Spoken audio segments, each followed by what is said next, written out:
There are calls from civil society and opposition parties to make the Lady R report public. Now, the report was commissioned following allegations that the Russian cargo vessel loaded arms when it docked at Simonstown last December. It's since been reported, I should say, that no arms were loaded on that vessel. Well, the Presidency is saying that it will, at a later stage, reveal parts of the report. Joining me now for this conversation is Director of the Institute for Pan-African Thought and Conversation at the University of Johannesburg, Dr. Siphamandla Zondi. And also joining us for the conversation is DA Member of Parliament, Kobus Marais. Gentlemen, to both of you, thank you very much for your time. Let me begin with you, Mr. Marais, and allow you the opportunity to explain to the country once again, perhaps as a reminder, why the Presidency, when it commissioned this report, it said it would only release redacted versions as opposed to a full report. Well, it still remains, good morning to your viewers. It obviously still remains a big question as to why the President have said that, and is still of the intention that if he releases any part of the report, it will only be selected and selective parts of the report. We must remember that right from the beginning, I have stated that there was ammunition being offloaded. I was able to trace it back to two import permits that was issued in 2019-2020. So, and that is the equivalent of about 6 to 7 containers, which was my information. That was cargo that was offloaded, and eventually on that Friday evening, the 9th, was delivered to the ammunition depot in Limpopo. So that adds up. What obviously is not clear is whether that was all that was offloaded. And then afterwards, the minister has said that she used the F word by saying nothing was loaded onto the Lady R. Then she changed the opinion by saying they, meaning the Defence Force, has not loaded anything on the Lady R. And then both she, in a response to an oral question in Parliament, and Philip Dexter, who is the chairperson of the board of Arms Corps, has said it might have been a clandestine party who loaded something onto the Lady R. Now, all of that doesn't really add up. And one must remember that all, and I put the emphasis of all our ammunition imports and exports happens via official portnet customs ports of entry and exit. Nothing gets transported via Simonstown. Now, we know that the Lady R was on her way to South Africa, and never, ever, not even once, South Africa or a South African port, including Simonstown, was given as the destination of the Lady R. We know that on that Thursday late afternoon, the Tuesday late afternoon, the Lady R was escorted by 2 naval vessels into False Bay and Simonstown. At that stage, the Lady R's AIS was switched off, while the AIS of the 2 naval vessels was switched on. So that could have only happened with high level of authority for a commercial vessel to dock in Simonstown. And the first assumption that I can make of that action and behavior is whatever was to be offloaded and whatever was to be loaded onto the Lady R would not have made the criteria or the benchmark of the official government agencies who are present at the official customs ports of entry. Yeah. Now, after saying that nothing was loaded, then I've asked, so please give us the cargo manifest, because the cargo manifest will show that whatever was offloaded was only that ammunition. And remember, there's still a question mark on that, because in terms of the NCACC Act, a permit is normally only valid for 45 days, and then you can once apply for an extension of that. And we know that both of these were 2 and 3 years, prior to the delivery, it was ordered. And I sat on the Joint Standing Committee on Defence, and I've never observed, and I've went back and looked and see whether any other application was granted and was reported to us, and there was none. So there's so much questions around that. And remember what the Minister has said, and Philip Dexter.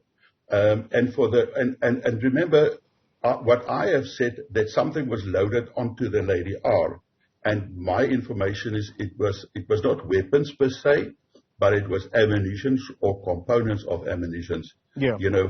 For the manufacturing of ammunition, of weapons eventually. All right. Now, if none of that was true, then this would have been the ideal opportunity for the President to vindicate government and the Minister and the Presidency, to say that here is the full report. We've got nothing to hide.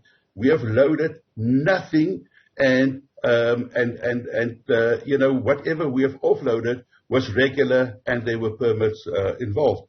All right. By staying mum on that, it just poses and brings more questions than answers. Let's bring Dr. Siphamandla Zondi into the conversation. Dr. Zondi, what we know today, as told by the Presidency, is that the investigation is done. What is left now is for Judge Phineas Mojapelo to physically hand over the report to the President. How important is it that this report is made public in its fullest? Or perhaps you may agree with the redacted version. What's your take? Yes, it's very important that that report is made public. But I do not suggest and want to insist, like the DA spokesperson do, that even if there are people's names whose permission we do not have, if they are sensitive information, that I, as a person who's not security cleared, do not have a right to access to, because in terms of our own law, passed by the same parliament, that I must say everything, even what I don't need, basic personal information, must be given to me. I don't think it's a very responsible thing to do, because you can't insist on one principle and violate another principle, both of them passed by the same parliament. It's very ideal, very important that a full report is done without the information that violates other laws. Okay. Because without that report, we're not able to defend. I just admire that our member of parliament is able to go into details and stuff. I haven't seen the report, so I can't go into details, because that is speculation, gossip, perceptions and stuff. But that report is very, very, very, very important. Yeah. Because the most critical questions were two. One was whether there were weapons or components of weapons in that ship, offloading or uploading in it. And second, if there were weapons, has this gone through the formal legal process of the National Coordination Arms Control Committee? If those questions are answered in a yes, then there is no question thereafter. Yeah. For as long as there were weapons and the weapons were cleared through the normal process, then there's no issue anymore. Yeah. And that is what must give a sense of. But then we're saying the statement from the President says there were no weapons, then it means there is no issue anymore. But we have to see it for ourselves, how the report explains that. Because if there are no weapons, then the issue is dead. All right. So, Mr. Marais, in the interest of trying to move the conversation forward, what we have now is a completed report, but it is yet to be released publicly. We will see whether the President may change his mind about a full report being put in the public domain. You have heard the reservations from Dr. Zondi that if you perhaps release it in its fullest, you may be violating other sections of the law. Perhaps let's start there. Do you agree with that sentiment? Listen, one must remember that what the President has said is that it will not be made available to the public. And so far, we as members of Parliament have been included into that. Now, there's a way that we deal with classified and confidential information, and we regularly deal with that in closed session meetings. So if there are sensitive information that is part of that, and I'm not really so much interested in ordinary people that has worked there, their names, because I've already got names of people of the representatives of Arms Corps and AB Logistic who was on the ground. So, and I haven't made that public because I know that you have to protect the identity of certain individuals. But even to us as members of Parliament in a closed session, that has not been offered so far. And that's why it is so important that must be released. Remember, one must also ask the question in terms of what was the instruction to the panel. The panel has approached me for information, and I can confirm that. Very late on the 12th of July. So that was on the Wednesday, so it was a Thursday, Friday weekend, and then by that they wanted to have information from me by the 18th, and then meet with me not later than the 19th.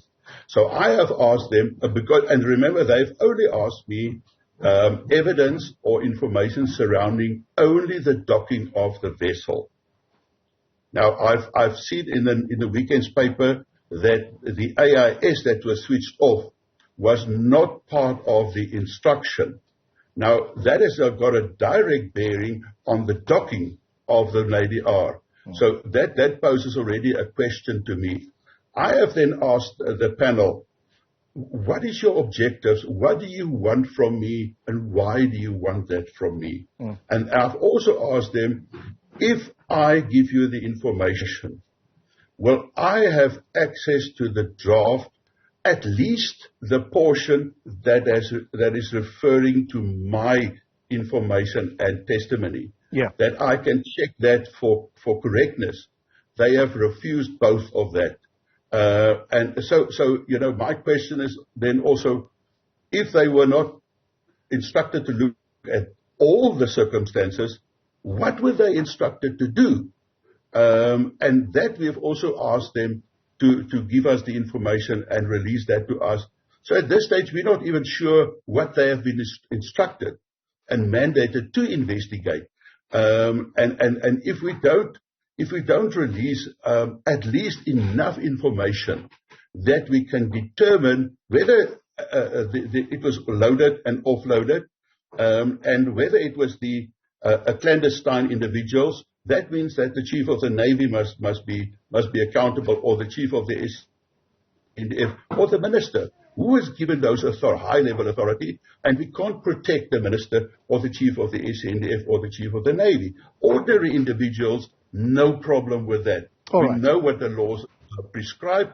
However, if we are not transparent, then, and at least in a way that we can effectively deal with that, then there will always be questions. Just lastly, remember what I knew, and the doctor has said that it seems like I've got a lot of information. Yes, I've got information that is absolutely so far been proven 100% correct, and my information correlates 100% with what the USA ambassador has stated. So there's no doubt that what was loaded onto the vessel, it was not food, it was not apples and pears.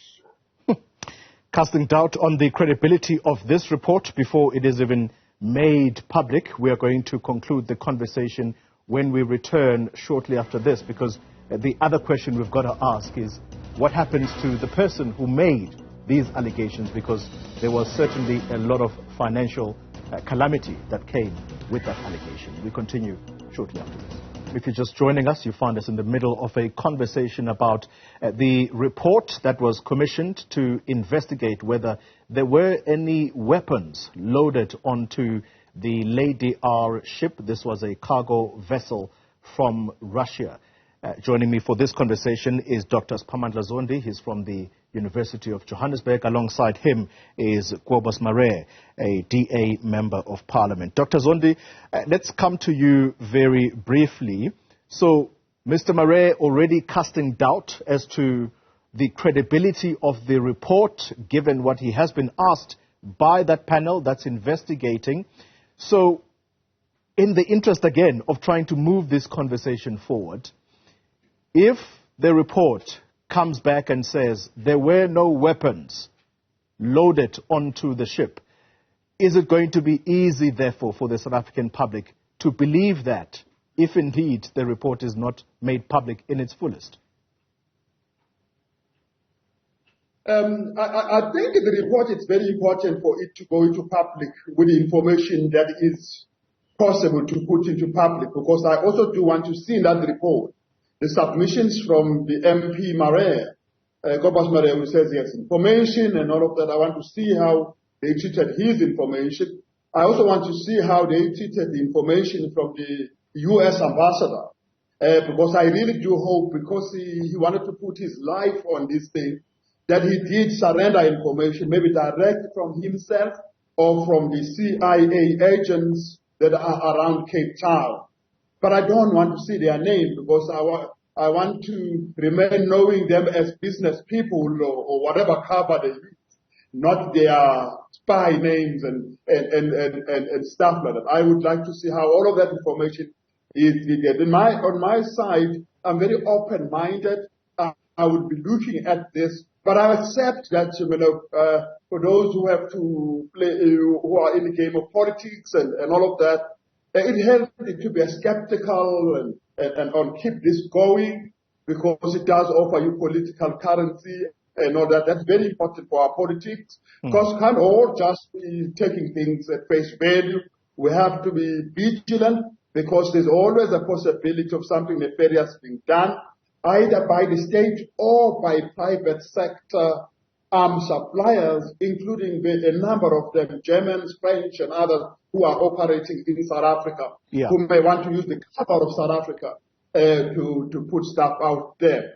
It is good that all this report goes up, because there's so much damage was done to the country, so much damage was done to the economy of how all of this came up, and perhaps there will be lessons learned out of this, also including about how we speak about this, because not only the ambassador handling it so badly the way he did, but many in our South African political space also played into it and really believed the allegation and all of that thing, and therefore harmed us as South Africans in many ways. And ways to be very frank about all of these things, but also remember that in many things we do, we harm ourselves, we shoot ourselves in the foot. And I hope there are lessons to learn here about the politics of it, the geopolitics of it, but also about how efficient is the state in monitoring trade, both by the state-owned enterprises, but also by private sector enterprises that may involve in all of this. Thank you. Mr. Marais, I've less than a minute left. If the report comes back and says no weapons were loaded onto that ship, which was bound for Russia, would you support a suggestion that says Ambassador Ruben Brigitte be kicked out of South Africa? Absolutely not, because my information that I have correlates 100% with that what the ambassador has revealed on television. One must remember the Americans has monitored the Lady R since it left Russia. All the ports it has docked while on her way to South Africa, and they forewarned Department of International Relations that the Lady R was on her way to South Africa. I've got no doubt that with their surveillance capabilities, they know exactly what was loaded onto the Lady R. My information is 3 o'clock on that Friday morning before it departed from Simonstown. The cranes were still working at a hell of a pace by loading crates into the hull into the cargo hull of the vessel.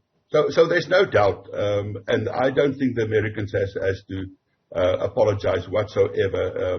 We made a mistake, and we overplayed our hand, and government and certain high-level parties within, the defense sector, they must be brought to book, because this was illegal and highly, highly irregular. All right. Kobus Marais, a DA Member of Parliament, speaking to us alongside Dr. Siphamandla Zondi from the University of Johannesburg. Thank you very much for your time. Well, it remains to be seen what that report is going to tell us about whether America was able to produce evidence that indeed there were weapons loaded onto that ship. We're going to have to wait for the release of them.